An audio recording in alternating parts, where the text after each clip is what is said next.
Welcome back to the channel. This is the Action Figure Grader, and I'm making this video for while I am traveling. I'm going to be in Guatemala going sail fishing, and I knew I was going to be out of town, so I want to make sure to give you guys that collect the vintage collection some recent sales. Not a ton of data out there, so I imagine this video will be fairly short.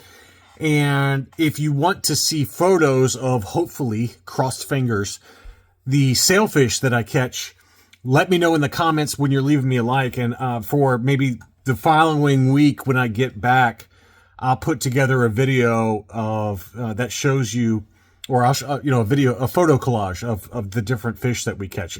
It's supposedly the best fishing in the world, so we'll see. Hopefully I'm successful. So let's take a look at recent sales for the vintage collection. Here is a Revenge of the Jedi Offerless Boba Fett unpunched, the US card. And obviously this is the one that was packed into the SDCC Death Star box set. And more on that at the end of the video. I've got a mouse droid sale that is the first time we've seen one of those sell in a while. But this one did sell in a buy it now situation for $140 US plus shipping. Beautiful example there, very clean, nice straight card, US card VC09 Revenge Offerless. And there was a second one that popped up as well. This one sold for $130. And similarly, it's the Revenge of the Jedi Offerless. So two data points, $130 and $140 if you are looking for that particular VC09 Boba Fett. We had a Ponda Baba, Walrus Man. That one did sell in an auction for $82. That price has come back down to earth a little bit. Right after the Cantina funded the Haslab Cantina, these got really expensive. It was crazy. I mean, I think the highest price I remember off the top of my head was like $170 for a VC70 Ponda Baba, but it's been slowly working its way down, and now it's consistently selling, even in really clean shape like this, for sub $100. So if you're still looking for Ponda Baba mint on card, that one is going for roughly $80 to $90 right now. Next up, Power Droid. We can always depend on Power Droid to have some more recent sales, and he sold a bunch that all closed today as the making of this video, so I wanted to show you some of his recent sales. I don't know this seller. I have bought from this seller in the past, but he always has like case fresh examples. So this one was the VC08 Return of the Jedi Darth Vader with the prototype Boba Fett offer. Unpunched US card. That one sold for $200. Big number on that one. And he also did have the Empire Strikes Back version with the prototype Fett offer, which I forgot about. I forgot that Darth Vader came with the prototype Fett offer. Both of them VC08. One of them Empire Strikes Back, and one of them Return of the Jedi. So just surprised on that. I don't know why I forgot that, but this one sold for $90. So interesting that the Return of the Jedi goes for so much more money versus the Empire Strikes Back version. But there you go. That one did sell for $90. He also did have a Darth Malgus, which I really love Darth Malgus. He has a close-up of the blister. I don't see any issues at the top of my, just looking at the photos. So I don't know why it's got a super close-up there. Usually it just has one photo, and that's it. So I don't know if he's pointing out something wrong with it or not. Unpunched, offerless, no insert in bubble, very rare variant. No idea what that means. No idea why there's no insert in the bubble.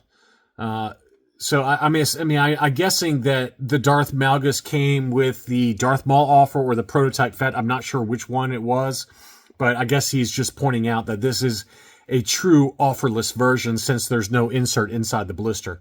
So it apparently is expensive because someone did buy it at $150, and Darth Malgus typically goes, I would say, in the $60 to maybe $80 range, in that ballpark. But I don't remember off the top of my head which offer it was that commonly comes on the Darth Malgus. I'm assuming it's the Darth Maul offer. But this one, offerless, did sell for $150. So if you're sitting on one of those and trying to figure out pricing on it, that gives you a pretty good data point there for an offerless VC96 Malgus. He also did have an offerless Star Killer, which I know that one is pretty tough to find. That one typically does come with the Darth Maul offer. And this one, again, he's pointing out that this is offerless. And, you know, you can roughly add, I guess, about 50 bucks, 50 to 80 bucks for the harder to find offerless cards, because this offerless Star Killer did sell for $150, and typically now they're going in that $75 range since they've reissued VC100.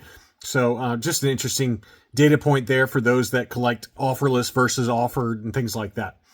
Next up, a Bastila Shan. This one did sell in an auction. This one was the Canadian variant. It wasn't noted as such in the auction, but you can see very clearly it's got the big black bar on the back with the multi-language, and then the front of the card has the multi-language age in the upper left-hand corner. So this is the Canadian version, unpunched, for Bastila Shan. That one sold for 84 bucks. Pretty decent deal there for a harder to find Hasbro Canada card back for Bastila Shan. Just one quick data point for the Ghost. I know you guys are probably getting sick of Ghost-related data points, so I'm trying not to overdo it. But this one did sell. It was still factory sealed. You can see that this seller has a bunch of them because he's got one right next to it. And this one did sell in an auction for $514 plus $71 shipping. So let's call that about $585 after shipping for a factory sealed Ghost with all of the tiers in hand. Some other vehicles and things like that that sold. We had a Return of the Jedi Toys R Us exclusive AT-AT. This one was factory sealed, as you can see. Box in decent shape, not perfect. Just some light scuffing and edge wear to the corners, but overall pretty good shape. And that one did sell for $500, free shipping on that one, which that seems like about right.